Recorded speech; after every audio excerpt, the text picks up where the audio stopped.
15 दिसंबर को भजनलाल शर्मा मुख्यमंत्री पद की शपथ लेंगे। मुख्यमंत्री पद के बाद अब मंत्रिमंडल में कौन कौन होगा, इसकी चर्चाएं भी शुरू हो चुकी हैं। जातिगत समीकरण, वरिष्ठता सहित अन्य बातों को देखते हुए कई नाम चर्चा में हैं और इसी कड़ी में पोखरण से विधायक बहन प्रतापपुरी का भी नाम चर्चाओं में है। हमारे संवाददाता बाबूलाल धायल ने उनसे भी बातचीत की है, सुनिए आप। पोखरण से बीजेपी की टिकट पर प्रतापपुरी महाराज ने बड़ी जीत दर्ज की थी और अब माना जा रहा है कि उन्हें भजनलाल शर्मा की कैबिनेट में मंत्री बनाया जा सकता है। हम तो हमारे कर्तव्य का निर्वहन कर रहे हैं। मैं तो पोखरण की जनता का धन्यवाद और आभार व्यक्त करता हूं कि हमें वहां उन्होंने जिताया और हम एक छोटी सी घटक के रूप में काम करने का जो हमारे को मौका मिला पोखरण के लिए और क्षेत्र के लिए काम करेंगे। पोखरण के लिए महाराज जी क्या क्या प्राथमिकताएं आपने तय करी हैं और किस तरह से पोखरण का विकास आपको कराना है? पोखरण बहुत आदर्श जिला बने, ये हमारी सबसे पहली प्राथमिकता रहेगी, क्योंकि अशोक जी ने बहुत सारे जिले बनाए पर पोखरण को सबसे पहले जिला बनाना था पर नहीं बना पाई। राजस्थान सरकार इस बार जब भी जिलों की कोई रचना करेगी तो मैं पुरजोर कोशिश करूंगा कि पोखरण जिला बने और आदर्श जिला बने। हम इतने कयासों में भी नहीं जाते हैं और इतने सपने भी नहीं देखते, हकीकत पर ही काम करते हैं। धरातल पर रहकर के हमें काम करना है, क्षेत्र को मजबूत करना है, पार्टी को मजबूत करनी है। ये थे प्रतापपुरी जो कि विधायक हैं पोखरण से, जो कह रहे थे कि वो मंत्री के दावेदार नहीं है, पार्टी जो भी जिम्मा देगी उसे निभाएंगे। तो कुल मिलाकर के भजनलाल कैबिनेट में चेहरे कौन कौन होंगे उस पर सबकी निगाहें हैं। तो बीजेपी के कार्यालय में जो विधायक हैं बीजेपी के वो आ रहे हैं और नेताओं से मिलने का सिलसिला जारी है। कैमरा पर्सन शेर सिंह के साथ बाबूलाल धायल, न्यूज़ 18 जयपुर। सीएम के शपथ ग्रहण से जुड़ी बड़ी खबर अब तक पहुंचाएंगे। 15 दिसंबर को भजनलाल की ताजपोशी होगी। अल्बर्ट हॉल के सामने बताया जा रहा है कि शपथ ग्रहण समारोह कार्यक्रम आयोजित किया जाएगा। सुबह 11:15 पर भजनलाल शर्मा मुख्यमंत्री पद की शपथ लेंगे।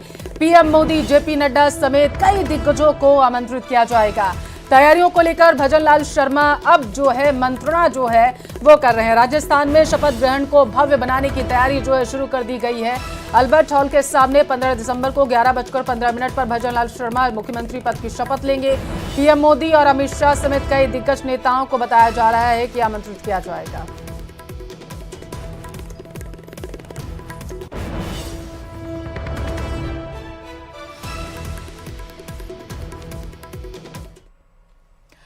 मनोनीत उप मुख्यमंत्री प्रेमचंद बैरवा ने अपने निवास पर लोगों से मुलाकात की। उप मुख्यमंत्री मनोनीत किए जाने के बाद से ही समर्थकों का बैरवा के निवास पर तांता लगा हुआ है। डिप्टी सीएम प्रेमचंद बैरवा से खास बातचीत की हमारे संवाददाता ने।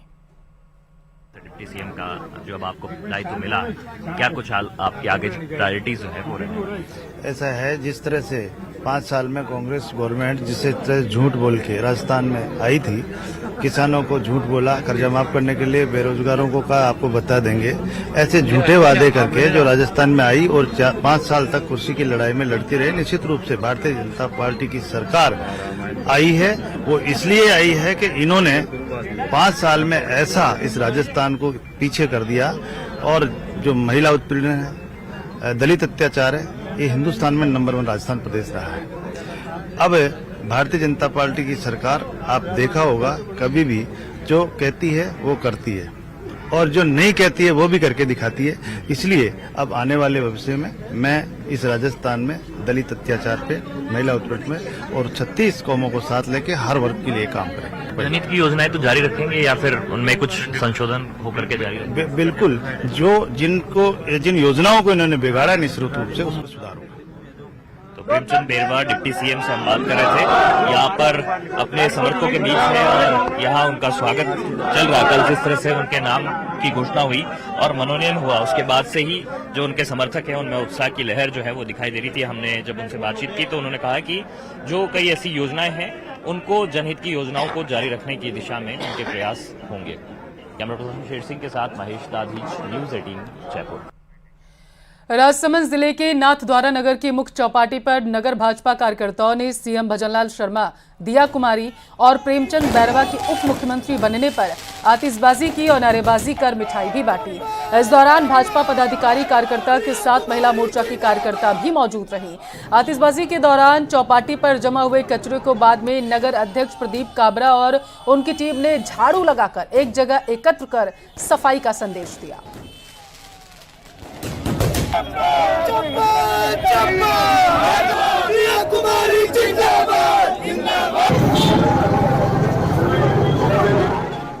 के प्रधानमंत्री नरेंद्र मोदी जी ने जो फैसला लिया है तीनों राज्यों में, वो आश्चर्यजनक फैसला लिया है। एक आम कार्यकर्ता को मुख्यमंत्री बनाया है, बधाई की बात है।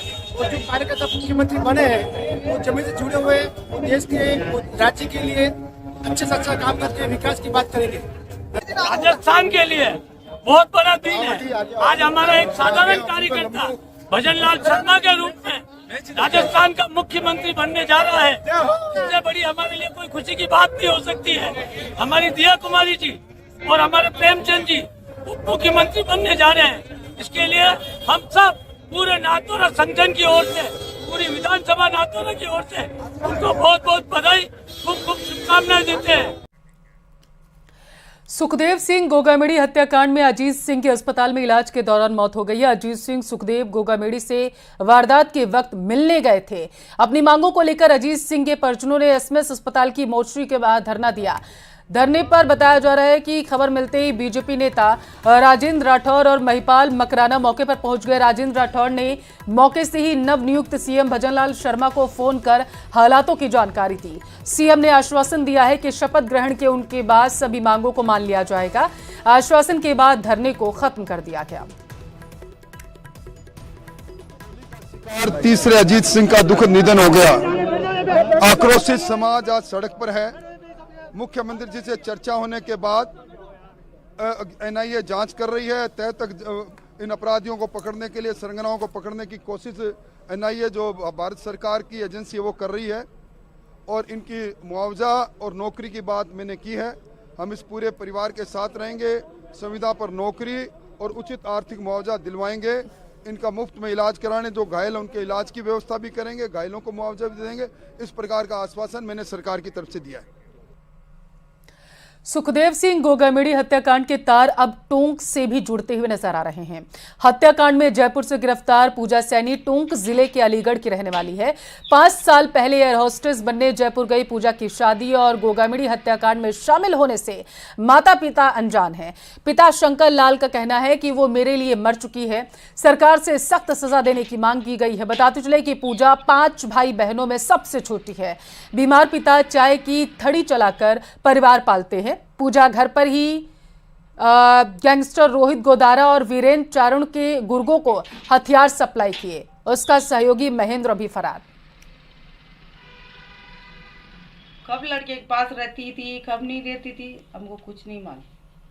ये बात शादी उसने शादी करी, इस मामले को लेकर आपको उसकी मालूम नहीं है। जयपुर में कितने समय से रह रही है और क्या कर रही है? वो कहती थी भाई मेरे को तो उसको 7 साल करीब हो गई। जो ये कहती थी कि मम्मी मैं जॉब करती हूँ। जो पहली तो वो पाए उस पर लगी थी, वो क्या बोलते हैं उसको, हवाई जहाज का अड्डा, उस पर लगी थी पहले तो, वहाँ पे कर रही थी। फिर कोई जॉब भी नहीं करी थी उसने। फिर उसके बाद में पूछती थी भाई बेटा तू क्या करती है, कब मम्मी मैं जॉब करती हूँ, पर जॉब कंपनी का नाम नहीं बताती। बच्चा कर रहे थे काम, वो बीमार साड़ी सू 3-4-5 महीना सू और हमारी ओला न सोची कौन है मुँह के हो तो बेटा खाए काय करी चली। अरे का पापा मैं तो जॉब कर रही हूँ, ये कर रही हूँ, अब मैं सुनाई भी न दूँ। मैंने तो क्यों तो बेटा यहीं रह रही, मर जाऊंगी ताकि मत मर जाऊंगी। मैं तो मैं ज़्यादा चोरी भी नहीं करा था। मैंने कि भाई चोरी आज का आदत जमाना खराब है, मर जाओगे तो मारो मारो थोड़ा कौन वो बुढ़ा राम हमारा छिप लगा, छूटे वो छिप तो नहीं लगे, छिप तो यूँ लागी।